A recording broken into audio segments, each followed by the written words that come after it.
नमस्कार दोस्तों, सागर शक्ति ज्ञान चैनल में आपका स्वागत है। आज हम एक लहार और एक राजकुमारी के विवाह की कहानी सुनाएंगे।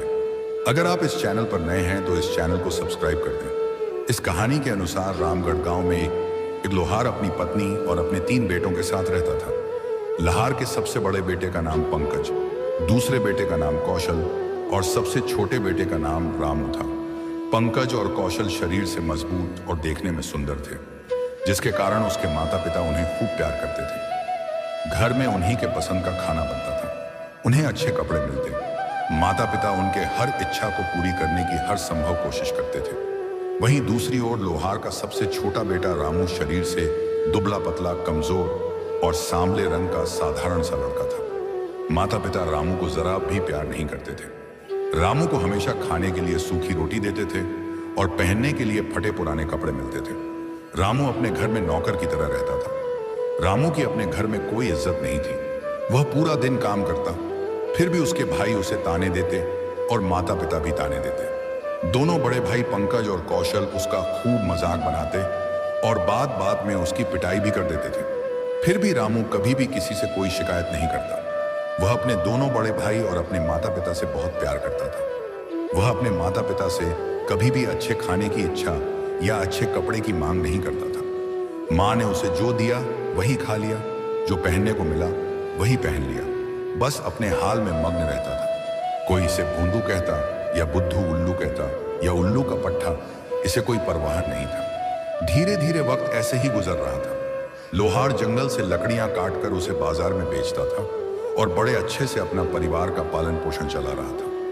एक दिन लोहार बीमार हो गया और तबीयत खराब होने की वजह से वह जंगल में लकड़ियां काटने नहीं जा सकता था। इसलिए लोहार की पत्नी ने अपने सबसे बड़े बेटे पंकज को बुलाया और कहा, मेरे प्यारे बेटे, तुम्हारे पिता कल शाम से बीमार हैं और इस हाल में वे जंगल जाकर लकड़ियां नहीं काट सकते हैं। इसलिए तुम कुल्हाड़ी लेकर जंगल जाओ और लकड़ियां काटकर बाजार में बेच आओ। मेरे प्यारे बच्चे, मुझे यह विश्वास है कि इस मुसीबत की घड़ी में तुम अपने परिवार का सहारा बनोगे।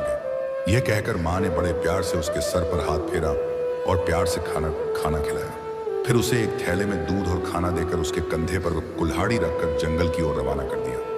पंकज कंधे पर कुल्हाड़ी लिए जंगल की ओर जा रहा था कि तभी उसे रास्ते में एक बूढ़ा आदमी मिला जो कद काठी से बिल्कुल बौना लग रहा था। उस बूढ़े बौने ने पंकज से कहा, हे नौजवान, जरा ठहरो और मेरी फरियाद सुन लो। मुझे बड़ी जोरों की भूख लगी है और प्यास से मेरी जान जा रही है। तुम्हारे थैले में रोटी है और मीठा दूध भी है। मुझ पर दया करो, मुझे थोड़ा भोजन खिला दो और थोड़ा दूध पिला दो। तुम अगर मुंह गरीब की मदद करोगे तो भगवान तुम्हारी मदद करेगा। देखो नौजवान युवक, मुंह मत फेरो। तब पंकज ने उसे घूरते हुए कहा, अरे ओ बौने बुढ़े, बड़े चालाक दिखते हो तुम्हें। मैं अपना भोजन दे दूंगा तो मैं क्या खाऊंगा? वैसे मेरा थैला खाने से खाली है और मेरी केतली में दूध भी नहीं है। अगर होता तो भी तुझे नहीं देता। चल हट, यहां से दफा हो जा। तुझे तो बस खाने की पड़ी है। मुझे जंगल जाकर लकड़ियां काटनी है और उसे बाजार में बेचनी है। यह कहकर पंकज वहां से चला गया और थोड़ी ही देर में जंगल पहुंच गया। जंगल पहुंचकर पंकज ने खाने का थैला और दूध की केतली को जमीन पर रखा। फिर कुल्हाड़ी लेकर एक पेड़ के तने पर वार करने लगा। जैसे ही उसने उस पेड़ के तने पर वार किया, कुल्हाड़ी उछलकर उसके बाजू पर जा लगा और वह जख्मी हो गया। जख्मी हालत में वह मदद के लिए चिल्लाने लगा, परंतु वह जंगल में अकेला था। उसकी कौन मदद करता? जैसे तैसे उसने खुद को संभाला और गिरता पड़ता अपने घर पहुंच गया। माँ ने जैसे पंकज को देखा, दौड़कर उसके पास आई और कहा, हाय मेरा बेटा कैसे जख्मी हो गया?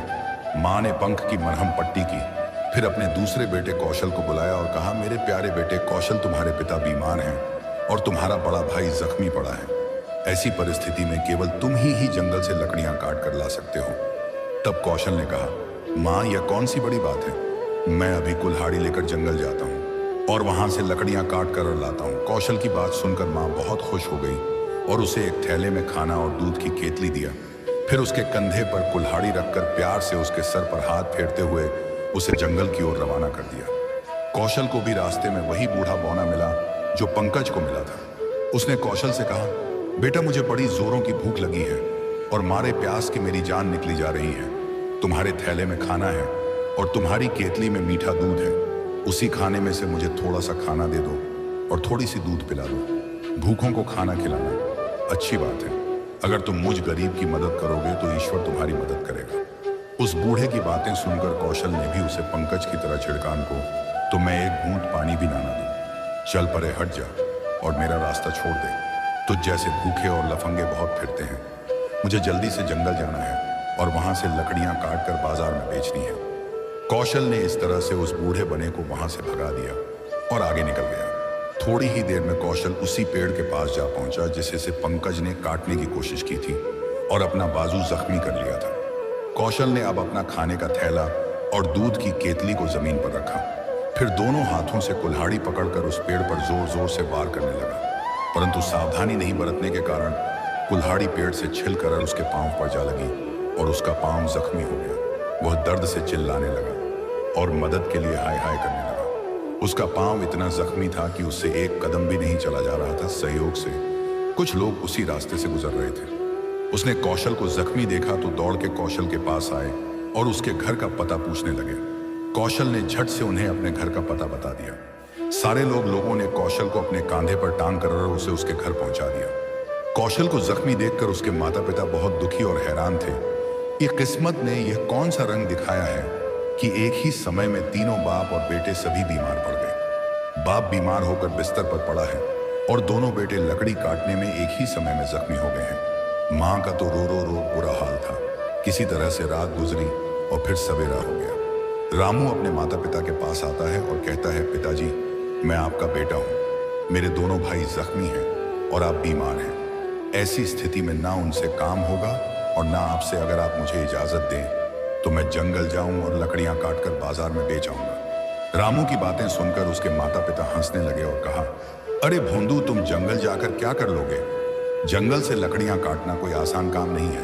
तब भोंदू रामू ने अपने माता पिता की बातें सुनकर कहा, पिताजी, माँ, मैं शरीर से कमजोर भले हूं परंतु डरपोक नहीं। मैंने अपने बुजुर्गों से यह कहावत सुनी है कि जो हिम्मत करते हैं उसकी मदद स्वयं भगवान करते हैं। जी माँ, आप मुझे जंगल जाने की इजाजत दें।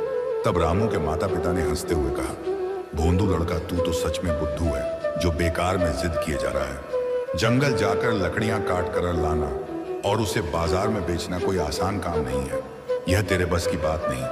परंतु रामू अपनी बातों पर अड़ा रहा और जिद करता रहा कि माँ, पिताजी, मैं जंगल जाकर लकड़ियां काट कर लाऊंगा। आप देखना, मैं ढेर सारी लकड़ियां काट कर लाऊंगा और उन्हें बाजार में बेच आऊंगा।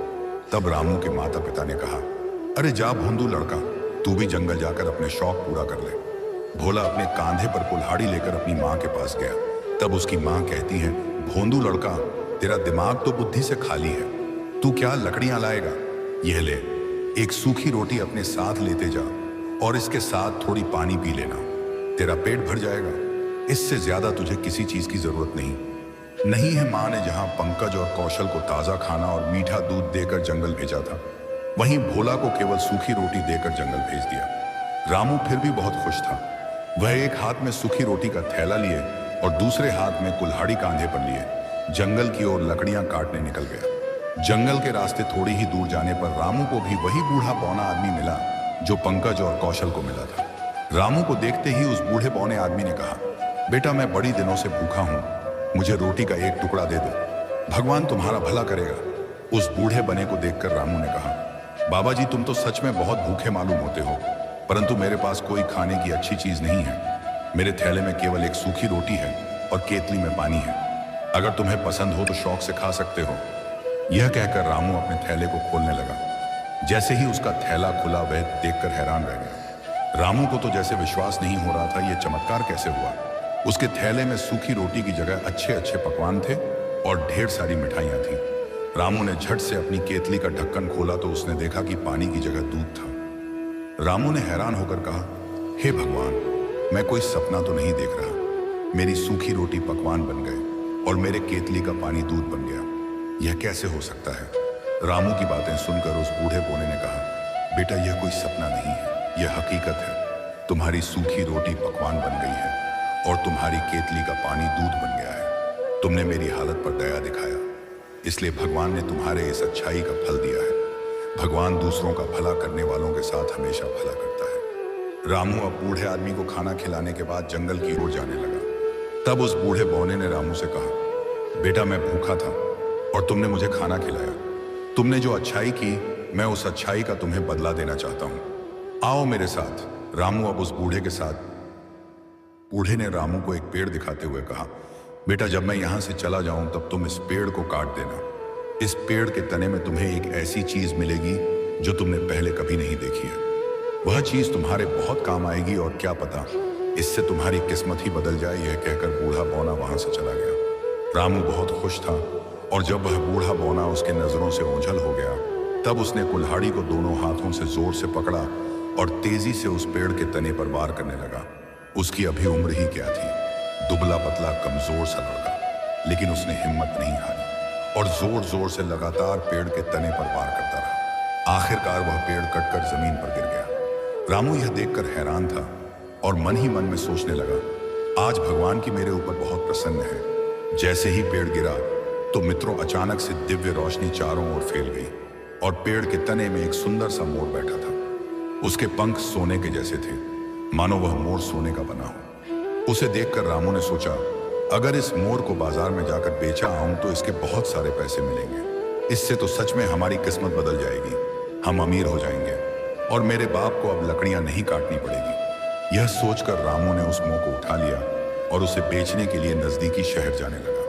लेकिन शहर वहां से काफी दूर था। रामू के शहर पहुंचते पहुंचते अंधेरा हो चुका था। दुकानें बंद हो चुकी थी, बाजार खाली हो चुके थे। ऐसे में उसे अपने मोर का खरीदार नहीं मिला और अब वह वापस घर भी नहीं जा सकता था। तब रामू ने सोचा कि क्यों ना यह रात इसी शहर में गुजारी जाए। यह सोचकर रामू एक सराय वाले के पास गया और कहा, भाई आपकी इजाजत हो तो क्या मैं एक रात इस सराय पर गुजार सकता हूँ? जो भी किराया होगा मैं उसे अदा कर दूंगा। तब सराय वाले ने कहा, आओ जी, यह सराय मैंने तुम जैसे मुसाफिरों के लिए ही खोल रखी है। बड़ी खुशी खुशी अपना रात तुम यहाँ पर बिता सकते हो। फिर सराय वाले ने रामू के हाथ में उस मोर को देखा और हैरान होते हुए कहा, अरे ये मोर तो सोने का है। देखो तो इसके सारे पंख असली सोने के लगते हैं। मैंने आज तक सोने का मोर नहीं देखा और ना ही सुनी है। देखो ये कितना प्यारा मोर है। मैं अपनी बेटियों को बुला लाता हूँ। मेरी बेटियां इस सोने के मोर को देखकर बहुत खुश हो जाएंगी। सराय वाले की 3 पुत्रियां थीं। एक का नाम था लाजवंती, दूसरी का इमली और तीसरी चमेली। सराय वाले ने अपनी तीनों पुत्रियों को झट से बुला लाया और मोर की ओर इशारा करते हुए कहा, देखो यह कितनी अनोखा मोर है, बिल्कुल सोने का है। सराय वाले की तीनों बेटियां उस मोर को देखकर बड़ी खुश थीं और हैरान भी। उस सोने के मोर को देखकर लाजवंती ने कहा, देखो यह कितना प्यारा मोर है, मानो स्वर्ग से आया हो। इसको भगवान ने स्वयं चमत्कार से यहाँ पर भेजा है। फिर दूसरी बेटी इमली ने कहा, देखो तो इसके पंख बिल्कुल सोने के हैं। फिर तीसरी बेटी चमेली ने रामू से कहा, तुम बड़े किस्मत वाले हो कि तुम्हारे पास यह अनोखा सोने का मोर है। सराय वाले की तीनों बेटियां मोर को देखने के बाद उसकी तारीफ कर हुए वापस चली गईं। सराय वाले के कहने पर रामू ने उस सोने के मोर को एक कमरे में रख दिया और खुद दूसरे कमरे में सो गया। रामू बहुत थका था, इसलिए जल्दी ही वह गहरी नींद में सो गया। इधर सराय वाले की सबसे बड़ी बेटी लाजवंती के दिल में उस सोने के मोर के लिए लालच पैदा हो गया। वह सोचने लगी कि क्यों ना उस अनोखे सुंदर मोर को एक सोने की पंख नोच लूं और अपने बालों में लगा लूं। एक पंख नोच लेने से किसी को क्या पता चलेगा। यह सोचकर लाजवंती ने एक मोमबत्ती जलाई और चुपके से उस मोर के कमरे में घुस गई। जैसे ही लाजवंती उस मोर के पंख को नोचने के लिए उसे हाथ लगाया, वैसे ही उसका हाथ उस मोर में चिपक गया, मानो 2 कागज गोंद से आपस में चिपक गए हों। लाजवंती घबरा गई और जल्दी से अपनी बहन इमली को आवाज दी, अरे बहन जरा जल्दी आओ और इस मोर से मेरे हाथ तो छुड़वाओ। लाजवंती की आवाज सुनकर उसकी बहन इमली अपने कमरे से दौड़ी हुई आई और उसने देखा कि लाजवंती के हाथ मोर से ढके हुए हैं। तब उसने पूछा, अरे लाजवंती यह क्या हो गया? तब लाजवंती ने कहा, देख क्या रही हो इमली, जल्दी से मेरे हाथ इस मोर से छुड़ा। इमली ने जैसे ही लाजवंती के हाथ मोर से छुड़ाने के लिए अपने हाथ मोर की ओर बढ़ाया, उसके भी हाथ मोर से चिपक गए। अब दोनों बहनें लाजवंती और इमली के हाथ मोर से चिपके हुए थे। दोनों घबराईं और अपनी छोटी बहन चमेली को आवाज लगाई, अरे चमेली जल्दी से आ और हम दोनों के हाथ इस मोर से छोड़ा। अपनी दोनों बड़ी बहनों की आवाज सुनकर चमेली अपने कमरे से दौड़ी आई और मोर से चिपके हुए अपनी दोनों बहन लाजवंती और इमली के हाथ को पकड़कर खींचने के लिए जैसे ही चमेली ने अपने हाथ मोर की ओर बढ़ाया तो चमेली के भी हाथ मोर से चिपक गए। अब तीनों बहनें लाजवंती, इमली और चमेली के हाथ मोर से चिपके हुए थे। वह अपने आप को छुड़ा नहीं पा रही थी। रात भर तीनों बहनें रोती रहीं। सुबह होने पर जब रामू की नींद खुली तो वह दौड़कर मोर के पास गया और वहां का निराला नजारा देखा। वह तुरंत समझ गया कि यह जरूर इस मोर को चुरा रही होगी, जिसके कारण इसके हाथ मोर से चिपक गए हैं। तभी वहां पर सराय वाला भी आ गया और कहने लगा, अरे शैतान लहार, तुमने यह क्या कर दिया? देखो तुम्हारे मोर ने मेरे तीनों बेटियों के हाथ पकड़े हुए हैं। तब रामू ने कहा, मैं तो अपने कमरे में सो रहा था, मैंने कुछ नहीं किया है, जो किया है तुम्हारी बेटियों ने किया है। जरूर यह तीनों रात में मेरे मोर को चुराने आई होगी। इन्हें अपने लालच की सजा मिली है, जो इनका हाथ मोर से चिपका रह गया। इसमें मेरी कोई खता नहीं है, मेरा कोई कसूर नहीं है, मुझे तो अपना मोर लेकर जाना है। और रामू ने अपने मोर को उठाया और बाहर जाने लगा। इसके साथ ही सराय वाले की तीनों बेटियां भी होली, क्योंकि उन तीनों के पांव के हाथ बत्तख से चिपके हुए थे। अपनी बेटियों को जाते देख सराय वाला चुपचाप खड़ा रहा। वह कुछ भी नहीं कर पा रहा था, बेबस था। उसकी बेटियां भी रोए जा रही थीं और बाप की तरफ देखे जा रही थी, लेकिन वह भी बेबस थी। जब वे लोग शहर से बाहर आए तब उन पर एक बूढ़े भिखारी की नजर पड़ी। बूढ़े आदमी ने उन तीनों लड़कियों को पहचान गया कि यह तीनों सराय वाले की बेटी हैं। यह तीनों तो बड़ी अच्छी लड़की है, परंतु आज रोते हुए कहाँ जा रही है और यह लड़का इन तीनों लड़कियों को कहाँ ले जा रहा है? बूढ़े आदमी ने जोर से आवाज लगाई, अरे लड़के, तुम इन तीनों लड़कियों को कहाँ लिए जा रहे हो? इसे छोड़ दो। जब रामू ने उन पर कोई ध्यान नहीं दिया तब बूढ़ा भिखारी खुद उन तीनों लड़कियों को छुड़ाने के लिए आगे बढ़ा और जैसे उस बूढ़े भिखारी ने लाजवंती को पीछे खींचने के लिए उसे छुआ, बूढ़े आदमी का हाथ लाजवंती से चिपक गया। वह घबराकर बोला, अरे ये क्या हो गया? मेरे हाथ कैसे चिपक गए? कोई तो मुझे बचाओ, कोई तो मेरे हाथ छुड़ाओ। उसी समय एक राही उसी रास्ते से गुजर रहे थे। वह इस नजारे को देखकर हैरान रह गया। उसने देखा कि एक लड़का अपनी बगल में मोर को दबाए लिए जा रहा है और उसके पीछे तीन लड़कियां रोए जा रही हैं। उन लड़कियों के पीछे एक बूढ़ा भिखारी बचाओ बचाओ की रट लगाए जा रहा है। राही को कुछ भी समझ नहीं आया कि यह क्या बात है और वह बूढ़े इंसान को बचाने के लिए दौड़ पड़ा। जैसे ही राही ने बूढ़े आदमी को बचाने के लिए अपना हाथ आगे बढ़ाया, राही का हाथ बूढ़े आदमी से चिपक गया। मारे डर के राही चीखने चिल्लाने लगा, अरे कोई बचाओ बचाओ, मेरे हाथ चिपक गए। वहीं पास के खेतों में दो किसान काम कर रहे थे। उसने राही को जब बचाओ बचाओ कर चिल्लाते देखा तब दोनों किसान अपना औजार छोड़कर राही को बचाने के लिए दौड़ पड़े और जैसे ही दोनों किसान ने राही को पकड़कर पीछे खींचना चाहा तो उसके हाथ राही से चिपक गए। दोनों किसान बहुत छटपटा आए और अपना हाथ छुड़ाने का बहुत कोशिश किया, परंतु वे दोनों अपना हाथ नहीं छुड़ा पाए। फिर बेबस होकर पीछे पीछे चलने लगे। अब आगे आगे रामू बगल में मोड़ दबाए चले जा रहा था और उसके पीछे 7 आदमी थे। 3 सराय वाले की लड़कियां, एक बूढ़ा जोगी, एक राही और 2 किसान। मोर ने इन सभी को जकड़ रखा था। वे सभी बेबस होकर रामू के पीछे पीछे चलते रहे। वे सारा दिन इसी तरह से चलते रहे। शाम हो के करीब वे एक शहर जा पहुंचे। जैसे ही वे शहर पहुंचे, उन्हें देखने के लिए लोगों की भीड़ लग गई। लोग छतों से घरों की खिड़कियों से उन्हें देखे जा रहे थे। ऐसा तमाशा किसी ने पहले नहीं देखा था। शहर में प्रवेश होने के बाद लाजवंती ने रोते हुए रामू से कहा, तुम कब तक इस तरह से चलते रहोगे? हम लोग अब थक गए हैं, शाम भी हो गई है, अब आगे जाने की बजाय यहीं पर ठहर जाओ। तब रामू उन सभी को लेकर एक सरायवाह के पास गया और कहा, हम मुसाफिर हैं, क्या हम लोग इस सराय में रात भर रुक सकते हैं? तब सराय वाले ने कहा, भाई हमने यह सराय तुम जैसे मुसाफिरों के लिए ही खोला है। तुम आप आराम से यहाँ रात बिता सकते हो, तुम्हें खाना भी मिलेगा और यहाँ बिस्तर भी। सराय वाले की बातें सुनकर रामू सभी को लेकर सराय के अंदर चला गया और इसी तरह से आगे पीछे कर बैठ गया। इन्हें देखकर सराय वाला हैरान होकर कहने लगा, तुम्हारा यह काफिला बहुत अनोखा है। ऐसा मालूम होता है तुम अपनी किस्मत आजमाने और राजकुमारी को हंसाने की कोशिश करने यहाँ आए हो। तब सराय वाले की बातें सुनकर रामू ने कहा, राजकुमारी को हंसाने, इसका क्या मतलब है? मैं समझा नहीं, थोड़ा साफ साफ बताऊं। तब सराय वाले ने हंसते हुए कहा, यह बहुत ही दिलचस्प किस्सा है। हमारे राजा की एक पुत्री है, वह हमेशा दुखी और परेशान रहती है।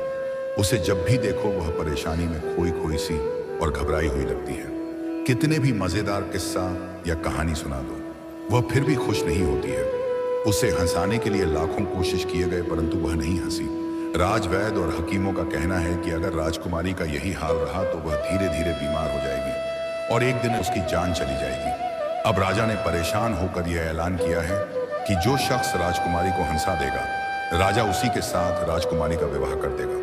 राजा के इस ऐलान के बाद बहुत से लोग अपनी किस्मत आजमाने आ चुके हैं।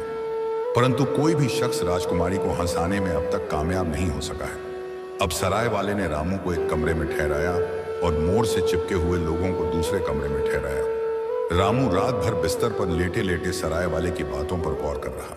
वह सोच रहा था कि क्यों ना महल जाकर अपनी किस्मत आजमाई जाए। मेरे साथ एक अनोखा काफिला है, हो सकता है राजकुमारी को इसे देखकर हंसी आ जाए और मेरा काम बन जाए। अगर राजकुमारी को हंसी आ गई तो मेरी शादी राजकुमारी से हो जाएगी। रामू रात भर इसी सोच में खोया रहा और सुबह उठकर वह बहुत प्रसन्न था। उसने अपने मोर को बगल में दबाया और राजमहल की ओर चल पड़ा। तो सातों आदमी मोर से चिपके हुए उसके पीछे पीछे चलने लगे। जैसे ही वह महल के दरवाजे पर पहुंचा तो पहरेदार ने कहा, भाई मुझे समझ में आ गया कि तुम यहाँ क्यों आए हो। तुम्हारा यह नजारा ही अनोखा है। जो भी देखेगा वह हंस हंस कर लौट पोट हो जाएगा। मैं तुम्हें राजा के पास ले चलता हूँ। मुझे यकीन है तुम्हें देखकर राजा बहुत खुश हो जाएंगे। राजा ने जब उस लड़के के बारे में सुना तब आदेश दिया कि तुरंत उस लड़के को दरबार में हाजिर किया जाए। रामू अपने साथियों के साथ राज दरबार पहुंच गया और राजा के पास जाकर कहा, महाराज मैं आपका ऐलान सुनकर अपनी किस्मत आजमाने आया हूं। अगर आपकी इजाजत हो तो मैं अपने हुनर से राजकुमारी को हंसाने की कोशिश करता हूं। मुझे यकीन है कि मैं राजकुमारी को हंसाने में कामयाब हो जाऊंगा। राजा ने रामू की बातें सुनकर उसके काफिले को देखा और कहा, बहुत खूब, यह नजारा तो लाजवाब है। इस लड़के की बगल में एक सुनहरे मोर है। ऐसा खूबसूरत मोर मैंने आज तक नहीं देखा है और इस मोर के साथ पूरे 7 आदमी चिपके हुए हैं। यह तो हंसी नहीं ठाके लगाने वाली बात है। इसे देखकर राजकुमारी क्यों नहीं खुश होगी। राजा ने तुरंत राजकुमारी को दरबार में बुलाने का आदेश दिया। राजकुमारी को दरबार में लाया गया। राजकुमारी बिल्कुल शांत और उदास दरबार में आई और जैसे ही रामू और सोने के मोर को देखा और एक के बाद एक 7 आदमी को पीछे छिपके हुए देखा तो वह ठहाके लगाकर हंस पड़ी। वह हंसते हंसते लोटपोट हो गई और राजकुमारी को हंसते देखकर सभी दरबार के लोग भी हंसने लगे। राजकुमारी इस तरह से बेतहाशा हंसने लगी जैसे उसे हंसी का दौर पड़ गया हो। राजकुमारी को हंसता देख राजा बहुत खुश हो गया और इसके साथ ही मोर से चिपके हुए सभी लोग एक एक कर आजाद हो गए। तब रामू ने उस सुनहरे मोर को लाजवंती को दे दिया और कहा, अब यह तो तुम्हारा मोर है, तुझे अपने घर ले जा सकती हो। बूढ़ा आदमी राही और 2 किसान आजाद होने के बाद अपने अपने घर चले गए। सराय वाले की बेटी बहुत खुश थी कि अब यह सुनहरे मोर उसका है। रामू दरबार में खड़ा रहा। वह राजा की शर्त पूरी कर चुका था और अब इंतजार कर रहा था कि राजा कब अपने ऐलान के मुताबिक राजकुमारी से उसका विवाह कर दे। परंतु शर्त पूरी हो जाने के बाद राजा की नीयत बदल गई और वह सोचने लगा कि इसने राजकुमारी को हंसाया। यह सब तो ठीक है, परंतु एक मामूली से लड़के के साथ अपनी राजकुमारी का विवाह कर दूं, यह कैसे संभव है। राजा किसी भी सूरत में उस मामूली लड़के को अपना दामाद बनाने को तैयार नहीं था। अब राजा ने एक तरकीब सोची जिससे राजकुमारी का विवाह उस लड़के से ना हो सके। इधर रामू राजकुमारी से अपने विवाह का ऐलान सुनने के लिए बेकरार था। रामू अब और इंतजार नहीं कर सका और उसने राजा से कहा, महाराज मैंने आपकी शर्त पूरी कर दी है और अब ऐलान के मुताबिक आप राजकुमारी का विवाह मेरे साथ कर दें। तब राजा ने रामू से कहा, अरे तुम अभी हमारी राजकुमारी के लायक नहीं हो। पहले तुम हमारी राजकुमारी के लायक बनो, फिर आकर मुझसे बात करना। तब रामू ने बड़े प्यार से राजा से पूछा, महाराज आप मुझसे क्या चाहते हैं। तब राजा ने कहा, तुम एक ऐसा आदमी ढूंढ कर लाओ जो एक मन दूध आए एक साथ पी जाए। राजा की बात सुनकर रामू हैरान और परेशान था कि अब मैं क्या करूं, ऐसा आदमी कहां से ढूंढूं। और यह सोचते सोचते रामू वहीं जंगल जा पहुंचा जहां उसे बूढ़ा बौना मिला था, जिसके बताए पेड़ काटने पर उसे सोने का मोर मिला। रामू ने सोचा कि क्यों ना मैं फिर उसी आदमी के पास जाऊं, शायद वह मुझे कोई रास्ता बता सकते हैं। अब रामू उसी पेड़ के पास जा पहुंचा जहां उसे सोने का मोर मिला था। उसने देखा वहां एक बौना सा आदमी बैठा रो रहा है। भला उसे रोते हुए देखकर बड़ा दुखी हुआ और पास जाकर पूछा, भाई तुम्हें क्या तकलीफ है और तुम क्यों रो रहे हो। उस बोने ने रामू से कहा, तुम मुझे बड़े अच्छे आदमी लगते हो, इसलिए मैं तुम्हें बता रहा हूँ मुझे बहुत प्यास लगी है। मैंने एक मटका भर पानी पी लिया है, फिर भी मेरे प्यास नहीं बुझे हैं। अगर मुझे 100 मन दूध मिल जाता तो मेरी प्यास बुझ जाती, परंतु इतना दूध कहाँ से आएगा, कौन मुझे इतना दूध पिलाए। यह सुनकर रामू बहुत खुश हो गया और उसने उस बौने आदमी से कहा, भाई मैं तुम्हारी प्यास बुझा सकता हूँ, तुम जितना चाहो उतना दूध पी सकते हो, तुम मेरे साथ चलो। रामू उस बने को लेकर राज दरबार आ गया और राजा से कहा, महाराज इस आदमी को आप जितना दूध पिला लो इसकी प्यास नहीं बुझेगी। राजा ने हैरान होकर बने को देखा और कहा, इसका कद तो इतना छोटा सा है, यह 100 मन दूध कैसे पी पाएगा? तब भोला ने कहा, महाराज आप इसकी कदकाठी पर ना जाए, आप इन्हें दूध मुहैया कराएं। राजा के आदेश पर तब बोने के लिए दूध का इंतजाम किया गया और अब राजा ने बोने को इशारा किया, चलो सारा दूध पी जाओ। बना बाल्टी भर भर दूध पीना शुरू कर दिया। थोड़ी ही देर में उसने सारी दूध की बाल्टियां खाली कर दी। दरबार के सभी लोग और राजा आश्चर्य में थे कि इतना छोटा सा बौना आदमी एक मन दूध कैसे पी सकता है। अब रामू ने उस बौने आदमी का धन्यवाद किया और उसे दरबार से विदा किया। फिर राजा के पास जाकर कहा, महाराज मैंने आपकी शर्त पूरी कर दी है, आप राजकुमारी का विवाह मेरे साथ कर दें। रामू की बातें सुनकर राजा ने कहा, अरे यह तो बड़ा आसान काम था, तुम कोई मुश्किल काम करके मुझे दिखाओ, तब मैं अपनी बेटी राजकुमारी का विवाह तुम्हारे साथ कर दूंगा। यह कहकर राजा सोचने लगा कि लड़के को ऐसा कौन सा काम बताऊं जो यह कभी ना कर पाए और अपना सूरत कभी ना दिखा सके। बहुत देर सोचने के बाद राजा ने कहा, सुनो लड़के, तुम एक ऐसे शख्स को ढूंढ कर लाओ जो रोटियों के पहाड़ को खा जाए, तभी मैं समझूंगा कि तुम राजकुमारी के लायक हो। अगर तुम ऐसा शख्स नहीं ढूंढ पाए तो फिर कभी मुझे अपना शक्ल नहीं दिखाना। यह कहकर राजा ने चैन की सांस ली कि चलो सर पर से बला टली और अब यह लड़का यहाँ कभी नहीं आएगा। अब रामू फिर से परेशान था कि ऐसा शख्स कहाँ मिलेगा जो रोटियों का पहाड़ खा जाए। काफी देर सोचने के बाद रामू वहीं जंगल चला गया जहां उसे बूढ़ा बौना मिला था। उसने सोचा शायद यहाँ कोई उपाय मिल जाए और यह सोचकर जंगल में वह चलता रहा। थोड़ी दूर चलने पर उसे एक बौना मिला जो शक्ल से ही भूखा लग रहा था। अपनी भूख को कम करने के लिए उस बने ने पेड़ के पत्ते को अपने पेट पर बांधा हुआ था। उसे देखकर रामू ने कहा, भाई क्या बात है, तुम इस पेड़ के पत्ते को अपने पेट पर क्यों बांधे हुए हो? तब उस बोने ने भोला से कहा, क्या बताऊं, भूख से मेरी जान निकली जा रही है। मैंने इस जंगल के सारे फल फूल खा लिए परंतु मेरा पेट नहीं भरा। एक समस्या है, 2 मन खाना मिल जाता तब जाकर मेरा पेट भरता, परंतु इतना खाना कहाँ मिलेगा, कौन मुझे इतना खाना देगा?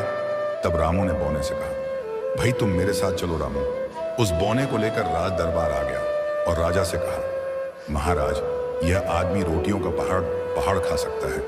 राजा ने अपने राज दरबार के सारे आटे को मिलाकर रोटियां बनवाना शुरू किया और रोटियों का पहाड़ लगा दिया। रामू ने उस बौने को रोटियों के पहाड़ के पास बिठा दिया और कहा, भाई अब यह रोटियों का पहाड़ तुम्हारा है। बना रोटियों का पहाड़ देखकर खुशी से नाचने लगा। रोटियां खाते खाते बौना को सुबह से शाम हो गई और रात होते होते बौने ने रोटियों का पूरा पहाड़ चटक दिया। राज दरबार के सभी लोग, राजा और राजकुमारी सभी उस बौने को देखकर हैरान थे। सारी रोटियां खाने के बाद उस बौने ने राज दरबारियों से कहा, और भी रोटियां हैं तो ले आओ मेरे पेट में, अभी थोड़ी जगह बाकी है।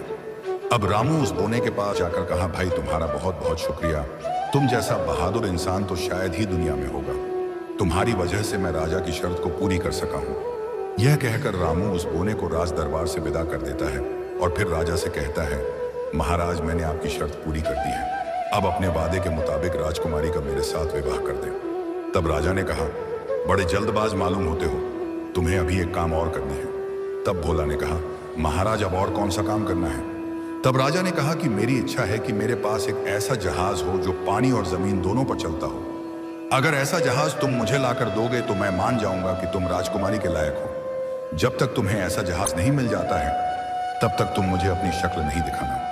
राजा का आज्ञा पाकर रामू वहां से चल पड़ा। राजकुमारी अपने पिता की सारी बात सुन रही थी। उसने राजा के पास आकर कहा, पिताजी आपने यह अच्छा नहीं किया। किसी इंसान से अगर वादा करो तो उसे पूरा करना चाहिए। तब राजा ने राजकुमारी से कहा, तुम इस मामले में चुप रहो, मैं तुम्हारा विवाह उसी के साथ करूंगा जो तुम्हारे लायक हो। किसी साधारण लड़के को मैं अपना दामाद नहीं बना सकता। राजकुमारी पिता की बातें सुनने के बाद चुपचाप अपने कक्ष में चली गई। रामू अब बड़ा परेशान था कि अब ऐसा जहाज कहाँ मिलेगा जो पानी और जमीन दोनों पर चलता हो। यह सोचते हुए रामू जंगल के उसी रास्ते पर चल पड़ा जहां उसने वह पेड़ काटा था जिसमें उसे सोने का मोर मिला था। वहां पहुंचने के बाद उसने देखा कि एक बूढ़ा आदमी वहां पर बैठा है जिसे रामू ने पहले कभी खाना खिलाया था। रामू को देखते ही उस बूढ़े ने कहा, बेटा क्या बात है, तुम बड़े परेशान लग रहे हो। तब रामू ने कहा, हाँ बाबा जी मैं बहुत परेशान हूँ। और यह कहकर रामू ने सारी बातें सुना दी। सुनहरे मोर का हाल, राजकुमारी का हंसना, रोटियों का पहाड़, यह सारी बातें रामू ने उस बूढ़े को सुना दी। फिर आंसू भरे आंखों के साथ कहने लगा, बाबा अब राजा ने यह आदेश दिया है कि ऐसा जहाज लेकर आओ जो पानी और जमीन दोनों पर चलता हो। बाबा जी, इसलिए मैं बहुत परेशान हूँ। ऐसा जहाज मुझे कहाँ मिलेगा जो दोनों जगहों पर चलता हो, पानी में भी और धरती पर भी। यह काम तो कोई जादूगर ही कर सकता है, और जादू मुझे आती नहीं है। रामू की बातें सुनकर बूढ़े ने कहा, बेटा तुम घबराओ मत, मैं तुम्हें ऐसा जहाज बनाकर दूंगा जो पानी और जमीन दोनों पर चलता हो। पहले भी मैंने ही तुम्हें बचाया था 100 मन दूध, असल में मैंने ही पिया है, और रोटियों का पहाड़ भी मैंने ही खाया है। मुझे तुम्हारी सच्चाई और ईमानदारी याद है जो तुमने मेरे साथ किया था, इसलिए अब मैं तुम्हारी मदद करूंगा। और बूढ़े ने एक ऐसा जहाज तैयार कर दिया जो पानी और जमीन दोनों पर चलता हो। भोला बड़ी खुशी से इस जहाज पर सवार हो गया और बूढ़े को भी अपने जहाज पर बैठा लिया। फिर दोनों राजमहल को रवाना हो गए। अब रामू का जहाज राजमहल के पास जाकर ठहरा, और रामू उस जहाज में से जब उतरा तो राजा उसे देखकर हैरान हो गया। राजा ने सपने में भी जो बात ना सोची थी वह मुमकिन हो गया था। रामू एक ऐसा जहाज ले आया था जो पानी और जमीन दोनों पर चलता था। राजा अब समझ चुका था कि रामू को मात देना आसान नहीं है। भोला ने वे सारे काम कर दिए थे जिसे करना संभव नहीं था, इसलिए राजा अब समझ चुका था कि उसकी बेटी के लिए सबसे योग्य वह भोला ही है, और राजा ने राजकुमारी का विवाह रामू के साथ करा दिया। प्रिय मित्रों, फिर राजकुमार और रामू अपने गांव चले गए। रामू ने अपने घर जाकर अपने माता पिता को सारी बात बताई, और रामू के माता पिता राजकुमारी को देखकर बहुत खुश हुए। ये कहानी यहीं पर समाप्त होती है। तो कैसी लगी हमारी कहानी आपको कमेंट करके जरूर बताइएगा। और अगर आप हमारा चैनल को अभी भी सब्सक्राइब नहीं किए हैं तो प्लीज सब्सक्राइब जरूर कर दीजिएगा। जय श्री कृष्णा, राधे राधे।